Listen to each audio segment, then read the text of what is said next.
Hello प्यारे बच्चों, कैसे आप सब लोग। मैं सतीश जोशी श्री क्लासेस के इस डिजिटल प्लेटफॉर्म पर आप सभी का एक बार फिर से तहे दिल से स्वागत करता हूं बच्चों। तो श्री क्लासेस जैसा आपको पता है नर्सिंग के अंदर चल ही रहा था बच्चों, तो आज हम नेक्स्ट चीज लेके आए हैं आपके लिए, श्री क्लासेस इन कंपटीशन। तो सबसे पहले हम कंपटीशन के अंदर स्टार्ट करने वाले हैं एसएससी। एसएससी क्या है sir? Staff selection commission board है सर, ठीक है। ये एसएससी के अंदर जो है बहुत सारे कंपटीशन की जो है प्रिपरेशन होती है, उन सभी प्रिपरेशन की जो जानकारी है वो हम लेंगे सर से बच्चों। तो मिलेंगे हम हमारे एसएससी वाले सर से। सर आपको क्या बताना चाहते हैं वो बात करते हैं हम सर से बच्चों। तो आइए सर। हेलो प्यारो दोस्तों, जैसा कि आपको सतीश सर ने बताया है कि हमारा श्री क्लासेस आप लोगों के लिए नया कंपटीशन एग्ज़ाम के लिए एक नई वेबसाइट, एक नया प्लेटफॉर्म लेके आई है, जहां पे आपको एक सबसे बड़ा एग्ज़ाम का तैयारी कराया जाएगा, जिसका नाम है एसएससी। देखिए, एसएससी अपने नाम में ही बहुत बड़ा एक मीनिंग छुपा हुआ इसमें। सर एसएससी ही क्यों? क्योंकि एसएससी के अंदर हम अगर बात करें, अगर किसी आदमी को एमटीएस से लेके, एमटीएस का मतलब होता है मल्टीटास्किंग स्टाफ, वहां से लेके अगर आपको डबल एओ यानी ऑडिट अकाउंट असिस्टेंट ऑफिसर तक अगर आपको बनना है, तब भी अपन एसएससी के एग्जाम से बन सकते हैं।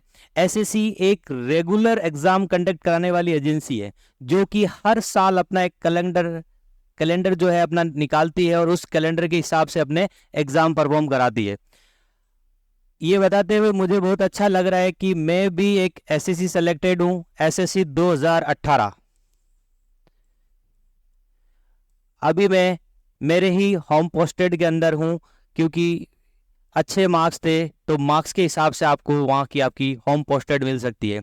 एसएससी का मतलब यही होता है कि मैक्सिमम मार्क्स, जितने मार्क्स आप ला सकते हैं लाइए, वही आपको आगे लेके जाएगा, वही आपकी सिक्योर जॉब करेगी। तो यहाँ पर अपन सबसे पहले बात करते हैं नेक्स्ट में कि कौन कौन से एग्जाम की तैयारी अपन इस प्लेटफॉर्म से शुरुआत करने वाले हैं। तो सबसे पहला हमारे पास जो प्लेटफॉर्म में एसएससी के अंदर है वो है, देखिए,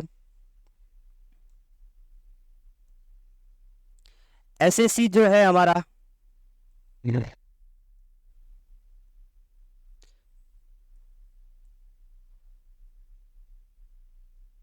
एसएससी हमारे पास स्टाफ सिलेक्शन कमीशन जो है बोर्ड, वो हमारे पास मेनली 3 टाइप के एग्जाम कंडक्ट करवाता है।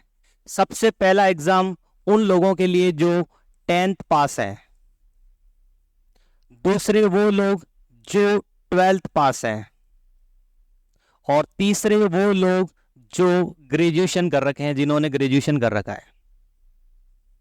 अब ग्रेजुएशन की बात हम बाद में करेंगे, सबसे पहले इन दोनों के बारे में चर्चा करेंगे। यहां पर देखिए 10th पास के अंदर हमारे पास जो सबसे बड़ा एग्जाम आता है वो है एसएससी जीडी, जिसका नोटिफिकेशन आपके बिल्कुल ही जल्दी आने वाला है। यहां पे आप 10th पास अगर आपने कर रखा है तो आप एसएससी जीडी से कोई भी जो आपके पैरामिलिट्री फोर्सेज हैं वहां पर आप एक कांस्टेबल के पद पर चयन ले सकते हैं। नेक्स्ट और सबसे हमारा इंपॉर्टेंट पार्ट जो अभी चल रहा है, जहां पर सबसे ज्यादा लोग पार्ट करते हैं और सबसे ज्यादा लोग कंपटीशन की तैयारी करते हैं, वो है हमारा 10th पास और ग्रेजुएशन वाला।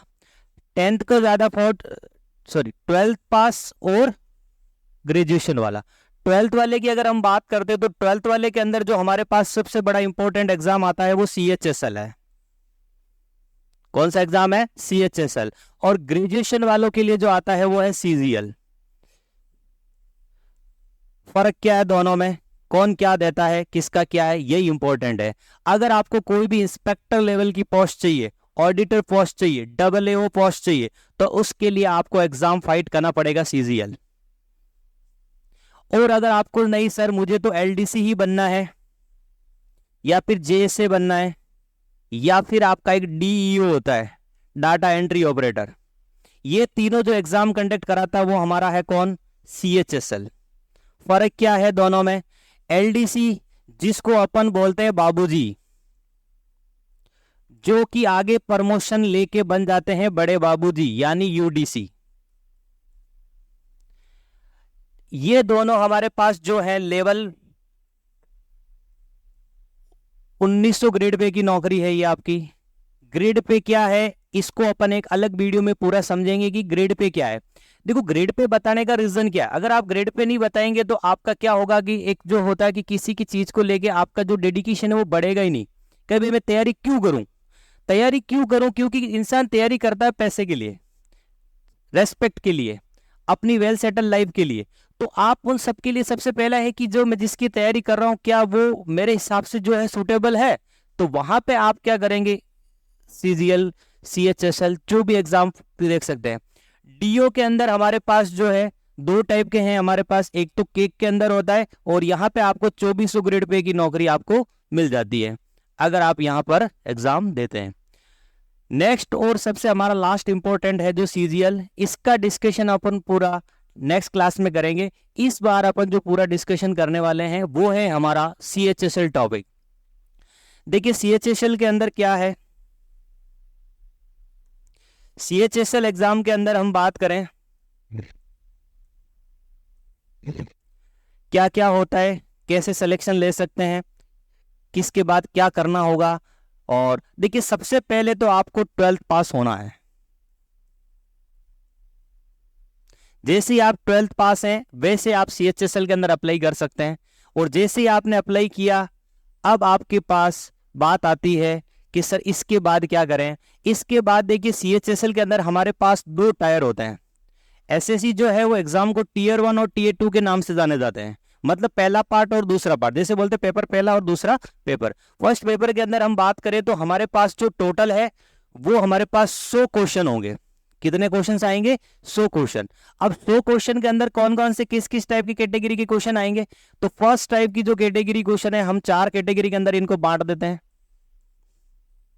ये लीजिए फर्स्ट कैटेगरी का जो पार्ट है हमारे पास वो आता है जनरल इंटेलिजेंसी। सर ये तो मैंने नाम ही नहीं सुना है। जनरल इंटेलिजेंसी को अपन लोग जनरली अपनी लैंग्वेज के अंदर बोलते हैं रीजनिंग।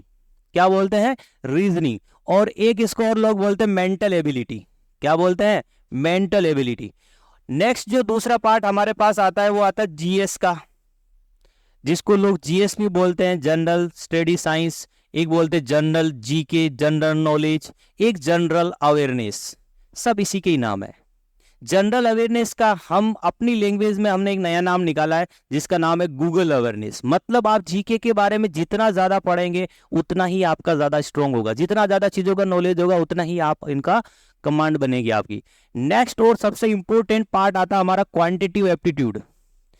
सर ये क्या है, क्वांटिटिव एप्टीट्यूड का मतलब जिसको हम बोलते हैं मैथ्स, यानी मैथ्स का कितना पोर्शन जो है हमारे आएगा यहाँ। नेक्स्ट और सबसे इंपॉर्टेंट पार्ट है इंग्लिश लैंग्वेज। ये बेसिक इंग्लिश जो आपने पढ़ी है आज तक 10th तक, उसी के बेस पे ही आपके आगे से जा रहे जो है उसमें पूछे जाते हैं। अब सर इनका पार्ट क्या रहेगा, देखो बात वही है, हिस्सेदारी हमेशा बराबर बढ़ती है। अगर किसी आदमी के 4 पुत्र हैं तो कंफर्म है कि उसकी हिस्सेदारी 4 हिस्सों में बढ़ेगी। अब अगर उन्होंने एग्जाम कराए हैं तो जनरली ऑब्वियसली 100 क्वेश्चन है तो ईच क्वेश्चन 25 मार्क्स के हैं, या सॉरी 25 क्वेश्चन आएंगे। अब 25 क्वेश्चन आए हैं तो ईच क्वेश्चन का मार्क्स क्या रहेगा, ईच क्वेश्चन का मार्क्स रहेगा 2, यानी ये हमारे पास 50 और ये हमारे पास 50 और ये भी हमारे पास 50, मतलब टोटल 50 मार्क्स हो गया। तो इसका मतलब यहां कह सकते हैं कि टोटल जो मार्क्स है वो कितना आएगा, 200।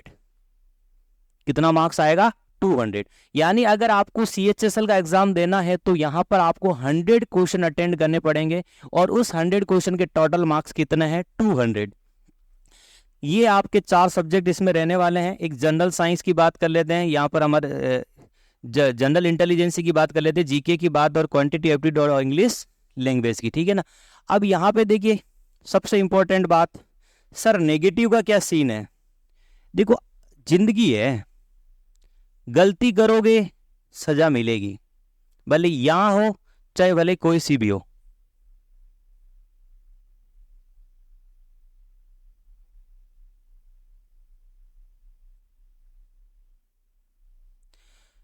जिंदगी है, गलती करोगे कंफर्म है कि वहां पे सजा मिलेगी, चाहे अपनी लाइफ हो चाहे इसकी लाइफ हो चाहे कोई सा भी हो।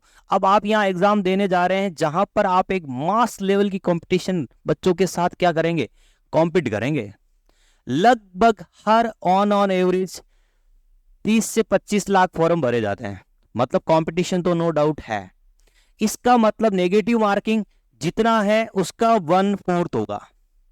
अगर आपने सही क्वेश्चन किया तो हर क्वेश्चन आपको 2 मार्क्स देगा, और अगर आपने गलत किया है तो उसमें 0.5 मार्क्स आपके कट जाएगा। सर कोई दिक्कत नहीं, 0.5 ही तो कट रहा है। अरे 0.5 को आप ऐसे देखेंगे तब आप कभी कंपटीशन नहीं कर पाएंगे। आपको 0.5 का लेवल किस तरीके से देखना है। अगर 0.5 आपका गया, इसका मतलब हुआ आपको एक आता हुआ क्वेश्चन गया, और आता हुआ क्वेश्चन अगर आपके गया है, इसका मतलब आपको उस क्वेश्चन के अंदर आने तो 2 मार्क्स चाहिए, लेकिन आपने कुछ गड़बड़ किया, तो गड़बड़ करने से क्या हुआ, उसमें आपको 0.5 का एक बहुत बढ़िया सुंदर सा तोहफा मिल गया। किसका? नेगेटिव का। यानी ओवरऑल आप वहां कहां पहुंच गए? -2.5 मार्क्स। कहां पहुंच गए? -2.5 मार्क्स। इसका मतलब होता है कि ये आपके लिए बहुत ही ज्यादा नुकसानमंद रहेगा। तो क्या करें इसके लिए? इसके लिए सिर्फ 2 ही चीजों अपन मोटो पे चलेंगे पूरा और पूरा। एक मोटो हमारा ये रहेगा कि आप एफिशिएंसी, यानी आपकी एफिशिएंसी बहुत ज्यादा होनी चाहिए। वर्क करना है efficient with hard work. Hard work के साथ आपको क्या करना है? एफिशिएंसी मेंटेन रखनी पड़ेगी। अगर आपने एफिशिएंसी को मेंटेन नहीं रखा हार्ड वर्क के साथ, तब आपका जो भी है ओवरऑल ग्राफ धीरे धीरे धीरे धीरे धीरे घटेगा। तो अपन क्या करते हैं, इस हार्ड वर्क का थोड़ा सा नाम चेंज कर देते हैं, क्योंकि हार्ड वर्क तो हर कोई इंसान करता है। जितने बच्चे एग्जाम देंगे सब कुछ लोग हार्ड वर्क करेंगे ही करेंगे, अपनी तरफ से बेस्ट ही देने की कोशिश करते हैं। कोई भी ऐसा आदमी नहीं मिलेगा, कोई भी ऐसा पर्सन नहीं मिलेगा जो तैयारी कर रहा है और वो कह रहा है कि नहीं ठीक है हार्ड वर्क हार्ड वर्क। खाली हार्ड वर्क से काम नहीं चलेगा। तो क्या करें, इस हार्ड वर्क की जगह अपन एक नाम ले लेते हैं, स्मार्ट वर्क। ये तो हुई हमारे टीयर 1 की बात। टीयर 1 हमारा जो है बेटा क्वालिफाइंग है। कौन सा है? क्वालिफाइंग नेचर है। सिर्फ आपको क्वालिफाई करना है। यहाँ पे जो मिनिमम हर बाई कैटेगरी के हिसाब से जो मार्क्स डिस्ट्रीब्यूट कर रखे हैं, वहां पे आपको सिर्फ और सिर्फ क्वालिफाइंग करना है। इसका मतलब यहाँ पे अगर पास होते तो नौकरी मिल जाएगी? नहीं, ऐसा नहीं है। अगर आपको नौकरी लेनी है तो आगे आपको और मेहनत करनी पड़ेगी। अब देखिए अपन बेसिक की बात करें हमारे पास कि तैयारी के हिसाब से अगर हम बात करें तो हमारे पास नेक्स्ट में आपको जो एग्जाम देना पड़ेगा वो देना पड़ेगा टीयर 2, जो कि बहुत इंपॉर्टेंट है। टीयर 2 के अंदर हम बात करें तो वही पैटर्न रहेंगी, वही सब कुछ रहेगी, लेकिन टीयर 2 की बात करने से पहले एक चीज आपको पहले कंफर्म होना चाहिए कि यहां पर हर बार आपको जितने दे रखे हैं बच्चे उनका, यानी पोस्ट जितनी आएगी, इस बार आपका CHSL 2024 के अंदर पोस्ट जो हैं आपके पास वो कितना है? पोस्ट है 37-12 पोस्ट है। कितनी पोस्ट है? 37-12 है। देखो पहले पोस्टें बहुत आती थी, लेकिन अभी धीरे धीरे वैकेंसी थोड़ा सा डिक्रीज हो रही है। डिक्रीज होने का रीजन ये हुआ कि CHSL के अंदर पहले एक PA और SA की वैकेंसी आती थी। कौन सी वैकेंसी आती थी? PA और SA, पोस्टल असिस्टेंट और सॉर्टिंग असिस्टेंट। लेकिन अब क्या क्या इन लोगों ने PA और SA की जो वैकेंसी है और PA और SA के जो एग्जाम के अंदर जो है उसको किस में इंट्रोड्यूस कर दिया उन लोगों ने? CGL में। कहाँ इंट्रोड्यूस कर दिया है? CGL में। अगर आपको PA और SA बनना है तो आपको एग्जाम देना पड़ेगा CGL, मतलब CHSL से काम नहीं चलेगा। ठीक है, जैसे ही आप इनकी बात करें, सर ये क्या है? ये दोनों आपके जो है 2400 ग्रेड पे की नौकरी है, जिसको अपन कह सकते हैं UDC लेवल की नौकरी है, अपर डिवीजन क्लर्क। और एक बात अपने भाषा में बोले तो बड़े बाबूजी। कौन से बाबूजी? बड़े बाबूजी। बड़े बाबूजी और छोटे बाबूजी बड़े ही फेमस हैं, ठीक है ना। तो यहाँ पे हमारे पास जितनी पोस्ट आएगी उसका लगभग, अगर ज्यादा बच्चे सेलेक्ट करते हैं तब तो 15 गुना, और अगर उतने ही करने हैं तो लगभग 8 से 10 गुना। मतलब यहाँ पर जितने बच्चे आपको चाहिए, यानी टीयर 1 के अंदर जितने भी बच्चे एनरोल्ड होंगे उनका सिर्फ 10 गुना बच्चे ही आपके क्या होंगे, टीयर 2 में एलिजिबल होंगे, यानी टीयर 2 दे सकते हैं। अब अगर मैं इनके 10 गुना की बात करता हूं तो आप खुद देखिए 10 गुना कितना हो रहा है इसका। 10 गुना की बात करता हूं तो लगभग ये 37,000 के आसपास होगा। 37,000 का मतलब लगभग 40 भी नहीं, मैं अप्रोक्सीमेट मान लेता हूं 35,000। कितने? 35,000 के आसपास बच्चे होंगे। देखो वो एसएससी पे डिपेंड करता है, पहले ये 15 गुना पास करती थी, अब आजकल 10 गुना, कभी कभार 8 गुना, तो वो उस पर डिपेंड करता है। लेकिन ये मान के चलिए कि जितनी पोस्टें होगी कम से कम उसका 7, 8, 10 गुना तो होगा ही होगा, ठीक है ना। वो हर बार एग्जाम का थोड़ा थोड़ा पैटर्न चेंज करने के हिसाब से हो गया। तो यहां हमारे पास जो आता है टीयर 2 में आपको एलिजिबल होने के लिए कम से कम आपको क्या करना पड़ेगा, इन चीजों को ध्यान रखना ही पड़ेगा। क्यों? क्योंकि अगर आपने चीजों का ध्यान ही नहीं रखा तो खाली टीयर 1 के अंदर ही आपने मेहनत की और टीयर 1 के बाद आपको लगा ठीक है क्वालिफाइंग तो हो गए हैं, अब नौकरी लग जाएगी, नहीं लगेगी। अगर आपको नौकरी लेनी है तो फिर फोकस करना पड़ेगा वापस किसके ऊपर, टीयर 2 के ऊपर। टीयर 2 क्या है? टीयर 2 के लिए भी अपन वापस चीजें वही नई से चीजें हैं, मतलब सिलेबस चीजें सेम है, मतलब ज्यादा चेंजिंग उन्होंने कुछ भी नहीं किया है। टीयर 2 की हम बात करें तो टीयर 2 का पैटर्न कैसा है, टीयर 2 से पैटर्न में क्या आएगा, टीयर 2 कैसे एग्जाम होगा, टीयर 2 के बाद कंडक्शन कैसे चलेगा। तो यहां पे हम पहले सबसे पहले बात करते हैं, इसमें आपके 3 सेक्शन बनेंगे। कितने सेक्शन है? 3। ये आपका फर्स्ट, और ये आपका सेकंड, और ये आपका थर्ड। फर्स्ट सेक्शन के अंदर जो है वापस वही आपके 2 सब्जेक्ट आएंगे। एक आएगा आपका जनरल इंटेलिजेंस यानी रीजनिंग, और एक आपका आएगा क्वांटिटेटिव एप्टीट्यूड यानी मैथ्स। इन दोनों के आपके 30-30 क्वेश्चन आएंगे, यानी इसके भी 30 क्वेश्चन और इसके भी 30 question, into 3 marks into 3 marks, यानी टोटल 90 मार्क्स। दोनों 90-90 का मतलब टोटल कितने मार्क्स हो गए? 180। टोटल कितने मार्क्स है? 180। इसके बाद हमारे पास आता सेक्शन सेकंड। सेक्शन सेकंड के अंदर हमारे पास वापस वही 2, कौन जो दोनों बच गए हैं सर, एक तो इंग्लिश बच गया, इंग्लिश लैंग्वेज, और एक जनरल अवेयरनेस। इंग्लिश की अगर हम बात करें तो इंग्लिश में हमारे पास 45 क्वेश्चन आएंगे, 45 क्वेश्चंस, और जनरल अवेयरनेस के अंदर हमारे पास क्वेश्चन आएंगे 25। जैसे आप 45 की बात करेंगे इंटू 3 करेंगे तो ये आपका 135 हो जाएगा, और इसको जैसे आप इंटू 3 करेंगे तो ये 75 हो जाएगा। यानी टोटल अगर मैं यहां की बात करता हूं तो यहां हमारे पास जो ये मार्क्स बनेंगे आपके 210 बनेंगे। कितने बनेंगे? 210। और लास्ट और इंपॉर्टेंट पार्ट हमारा थर्ड वाला, थर्ड सेक्शन में नया क्या हो जाता है, थर्ड में कंप्यूटर एफिशिएंसी टेस्ट होता है, यानी आपको कंप्यूटर से रिलेटेड क्वेश्चंस पूछे जाते हैं। कंप्यूटर की जो प्रोग्रामिंग है, जो आपके विंडोज चल रहे हैं, एमएस का, एक्सेल का, ठीक है, इनके पीपीटी के बेस्ट क्वेश्चंस पूछे जाते हैं। ये यहां पर आपके 20 क्वेश्चन मिलेंगे आपको इंटू 3 मार्क्स, यानी टोटल कितने मार्क्स के हो गए? 60। और एक लास्ट और इंपॉर्टेंट हमारे पास होता है एफिशिएंसी टेस्ट।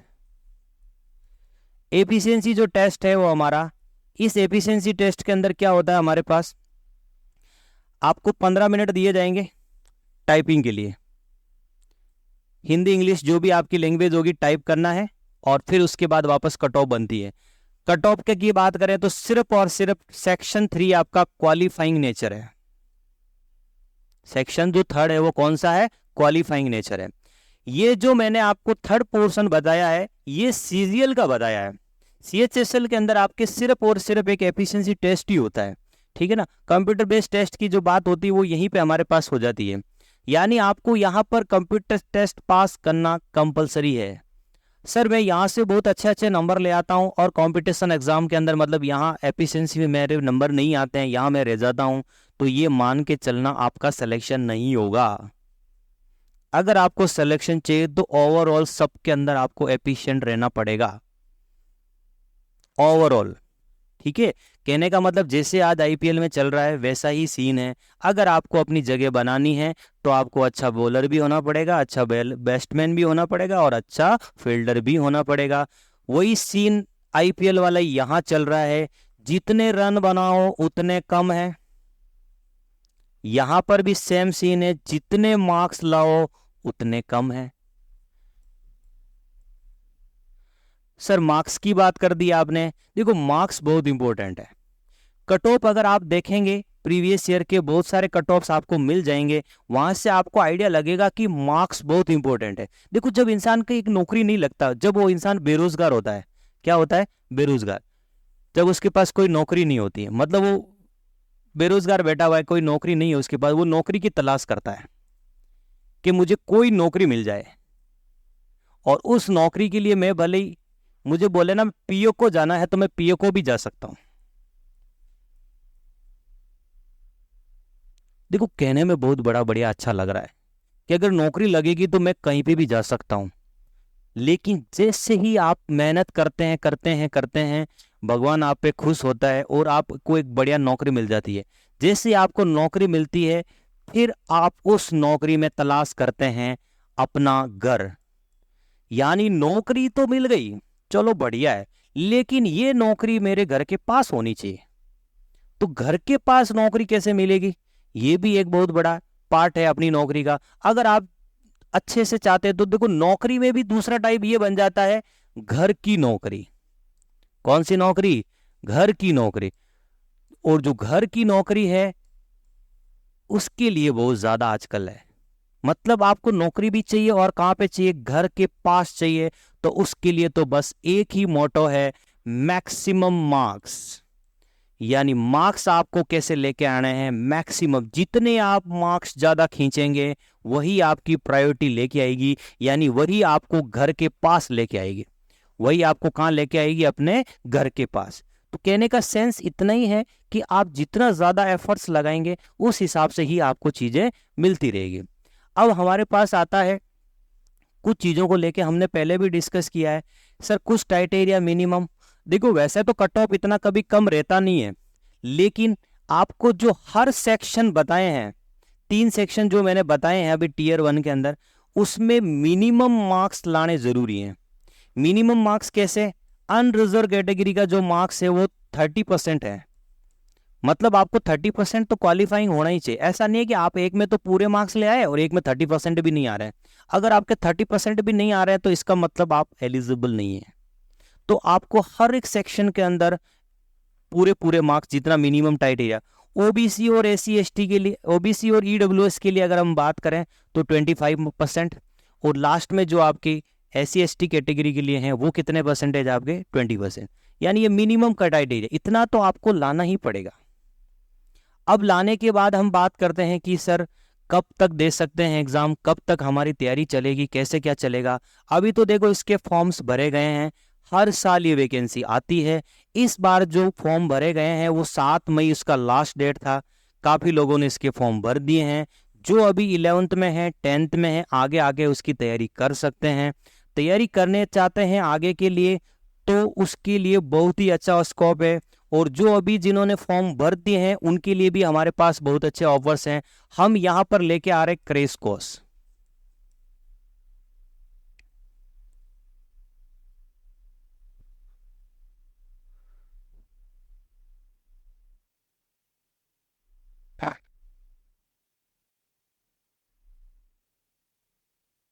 डबल एस एक बार हटा देते,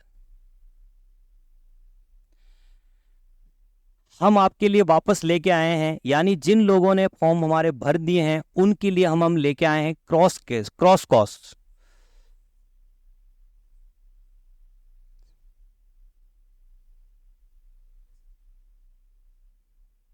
हिंदी में तो क्या लिख दे हैं,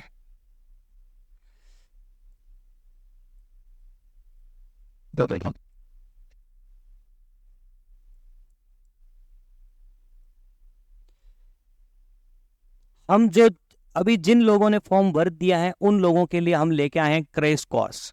मतलब आप लोगों को जो एग्जाम्स हमारे 1 जुलाई से स्टार्ट होने वाला है, लगभग 12 जुलाई तक चलेगा। तो उस एग्जाम के लिए अपन क्या करेंगे,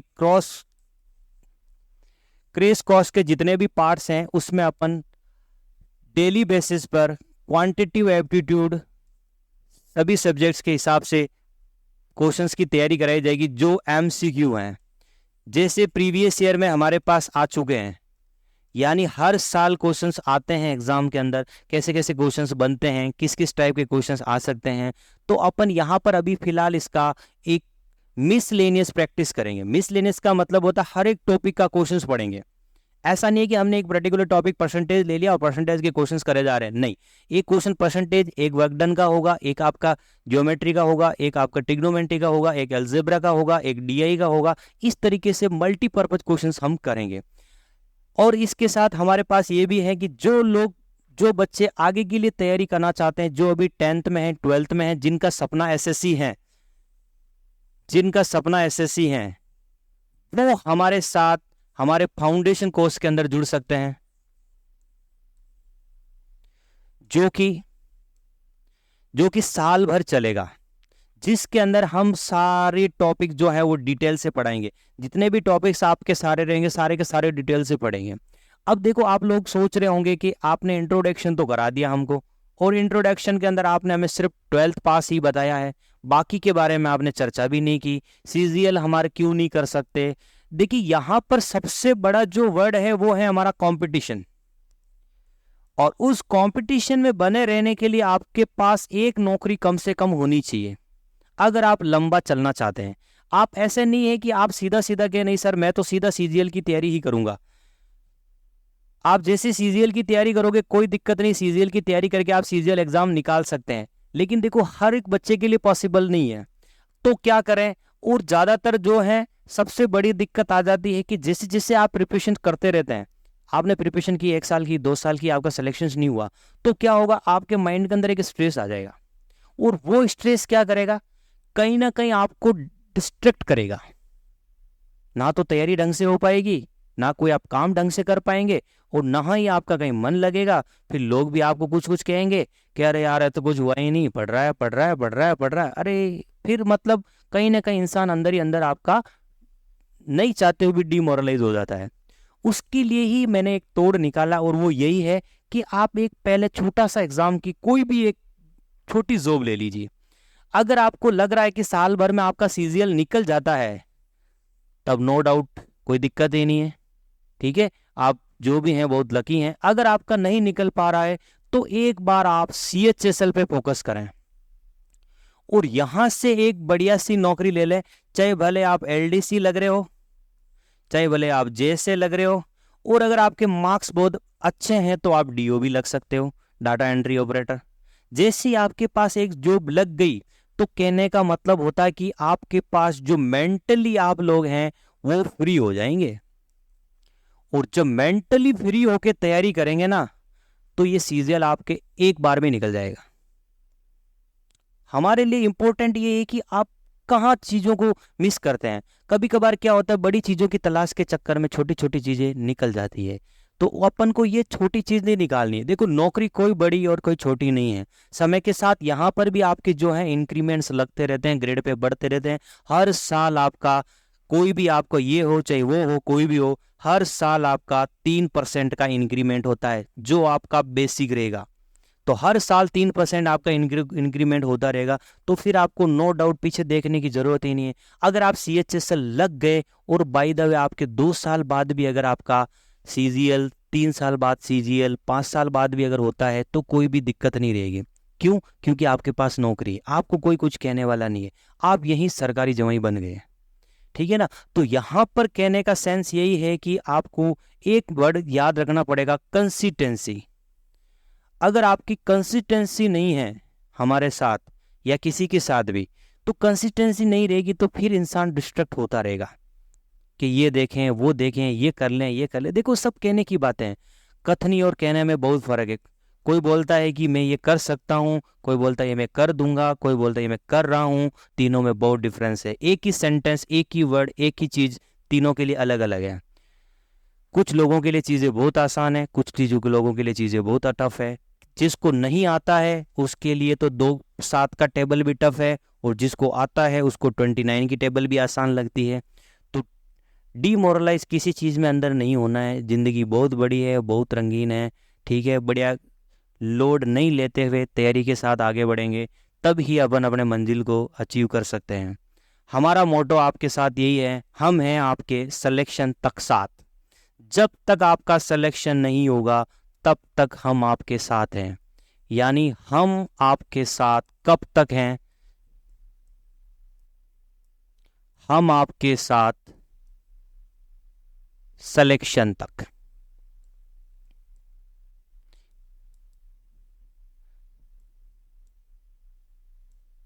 यानी जब तक आपका सिलेक्शन नहीं हो जाएगा तब तक श्री क्लासेस आपके लिए हमेशा तैयार रहेगा।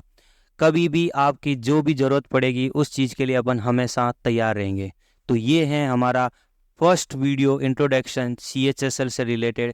जो भी आप इसके बारे में और भी कुछ पूछना चाहते हैं, कंप्यूटर एफिशिएंसी टेस्ट के बारे में मैंने थोड़ा CGL के हिसाब से बता दिया है, लेकिन आप अगर आगे लंबा चाहते हैं तो आप इसको पूरा उसी फॉर्मेट में तैयार करें। ऐसा नहीं है कि खाली आपने टाइपिंग की तैयारी कर दी और टाइपिंग से काम चल जाएगा, नहीं चलेगा। देखो कुछ एग्जाम्स हैं जहाँ पे टाइपिंग बहुत ही कंपलसरी है और कंप्यूटर भी बहुत ही कंपलसरी है, क्योंकि आज का दौर जो है वो IT सेक्टर का दौर है। IT सेक्टर का दौर है तो कंप्यूटर का नॉलेज और टाइपिंग दोनों आपके लिए बहुत मायने रखती है। तो हमारे पास जो भी हैं की मोटो यही रहेगा। सबसे पहला आपका Tier 1। हम चाहते हैं कि जो हम फर्स्ट हमारा कोर्स स्टार्ट कर रहे हैं, जो YouTube पे हमारी क्लासेस चलेगी लाइव, वो हमारे पास Tier 1 के लिए चलेगी, जो कि हम जिसका नाम रखा है हमने क्रैश कोर्स। क्रैश कोर्स के हिसाब से जो है 2 महीने क्लास लगभग चलेगी, क्योंकि आपका जुलाई के अंदर एग्जाम है। जो जुलाई के अंदर एग्जाम है तो उसकी प्रिपरेशन अपन MCQ फॉर्मेट के अंदर करेंगे, और MCQ फॉर्मेट के अंदर भी मल्टीपल अलग अलग क्वेश्चंस करेंगे। ऐसा नहीं है कि एक ही सब्जेक्ट के बार बार क्वेश्चंस करेंगे। जैसे आप लोग प्री क्वालिफाई होते हैं, यहाँ पे Tier 1 क्वालिफाई करते हैं, फिर आपके लिए बनता है Tier 2। जब तक Tier 1 क्वालिफाई नहीं है यहाँ पे आप चर्चा नहीं करेंगे। ये सिर्फ उन्हीं लोगों के लिए है जो Tier 1 पास कर रहे हैं। और एक आपको थोड़ा सा सच में बता देता हूँ, SSC एक थोड़ा लंबा और रेगुलर प्रोसीजर है। इसीलिए यहाँ क्या है कि मास लेवल ऑफ लोग कॉम्पिटेट करते हैं हर साल, यानी बहुत लोग गैदरिंग है। यानी कहने का मतलब होता है जो बच्चा एग्जाम SSC GD का देता है वो CHSL का भी देता है, और जो CHSL का देता है वो CGL का भी देता है, और जो CGL का देता है वो अदर जो पोस्ट आती है उसका भी देता है। एक CPO का एग्जाम होता है उसका भी देते हैं। तो मल्टीपल पर्पज क्वेश्चंस देते हैं। तो कहने का मतलब होता है कि अगर आपको एग्जाम्स निकालना है तो हमारे पास टारगेट आपका रहेगा कौन? CHSL। टारगेट कौन है? CHSL। लेकिन हम तैयारी किस बेस पे करेंगे? CGL। अगर आप CGL को मान के तैयारी करेंगे तो ये मान के चलना कि आपको CHSL में पोस्ट मिलेगी। किस में पोस्ट मिलेगी? CHSL में। CHSL का मतलब आप एक बढ़िया पोस्ट यहाँ ले सकते हैं। तो आपका मेरा कहने का सेंस यही है कि आपको यहाँ जो तैयारी करनी है वो किसको लेके करनी है? CGL। हमारा टारगेट हम जैसे चलेंगे वो CGL का लेवल ही लेगा। अगर आप CGL के अंदर मतलब CGL वे के अंदर, क्योंकि दोनों में सिलेबस ऑलमोस्ट कॉमन है, कुछ भी डिफरेंस नहीं है। बस थोड़ा सा कंप्यूटर सेक्टर को छोड़ दिया जाए तो कुछ भी चेंज नहीं है। बस चेंज जो है वो है थोड़ा बहुत लेवल का, लेकिन ऐसा कोई लेवल की भी बात नहीं है। मैंने बहुत बार देखा है कि CGL के क्वेश्चंस भी हैं वो आसान आए हैं और CHSL के क्वेश्चन टफ आए हैं, तो वो कोई डिपेंडेंसी नहीं है। लेकिन हम किसको मान के करेंगे? CGL। क्योंकि आपने अभी 12th पास किया है और थोड़े टाइम जस्ट बाद आप ग्रेजुएशन हो जाएंगे, तो इसका मतलब आपका उसके लिए आप एलिजिबल हो जाएंगे। किसके लिए? CGL के लिए। तो कहने का मतलब तैयारी करते करते पता नहीं कब टाइम निकल जाए 2-3 साल का और आप एलिजिबल हो जाएं CGL, तो क्यों ना आप किसकी तैयारी करें? CGL की ही तैयारी करें। और जैसे ही आप CGL तैयारी करेंगे तो बाकी आपको सारी चीज़ें ऑटोमेटिक कवर हो जाएगी। ऑलमोस्ट सिलेबस दोनों का सेम है। CHSL में भी वही चीज़ें आती हैं, CGL में भी वही आती है, बस एक सेक्शन 3 का पार्ट जो है वो थोड़ा सा अलग रहता है।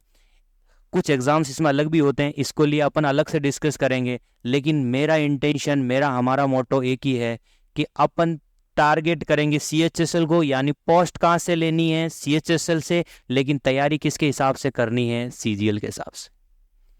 जैसे आप CGL के हिसाब से करोगे 101% आपको CHSL के अंदर पोस्ट मिल ही जाएगी। दो चीज़ें हैं, आपको एफिशिएंसी रखनी ही पड़ेगी। एफिशिएंसी यानी आप जो पढ़ रहे हैं उसमें आप कितना एफिशिएंट हैं, सही, और सही होगा तभी आपके जो है वो मार्क्स इंक्रीजेज होगा।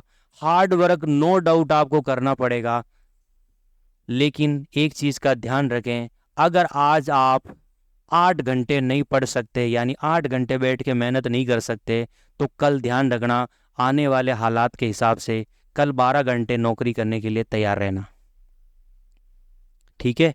क्योंकि ये बड़ा ही कड़वा सच है, लेकिन सच यही है। क्योंकि बेरोजगारी नो डाउट बहुत ज़्यादा है, ठीक है? लोगों में जो है कंपटीशन के जो चीज़ें हैं उसके लिए भी लोगों में रुझान बहुत है। ऐसा नहीं है कि नौकरियां नहीं लगती है, लगती है उन्हीं के जिनके हौसलों में जान होती है। तो हौसलों में जान है तब आपके लिए तो ना तो CGL टफ है ना CHSL टफ है, लेकिन हम चाहते हैं कि आप एक प्रॉपर स्ट्रेटजी से चलें, और उस स्ट्रेटजी के हिसाब से ही हमने दो चीज़ें डिस्कस की है, ठीक है? इसके अलावा आपको अगर कुछ भी चाहिए तो आप हमारे श्री क्लासेस के प्लेटफॉर्म पे कभी भी हमें कांटेक्ट कर सकते हैं, कभी भी मैसेज डाल के पूछ सकते हैं, जो भी हैं। तो मिलते हैं अपन नेक्स्ट हमारे क्लासेस फर्स्ट क्लास के साथ मिलेंगे, जहाँ पे अपन शुरुआत करेंगे हमारे फर्स्ट MCQ टाइप क्वेश्चंस, जो कि हम ले जाएंगे हमारे क्रेश कोर्स को आगे की साइड, और CHSL को crack CHSL। Thank you very much.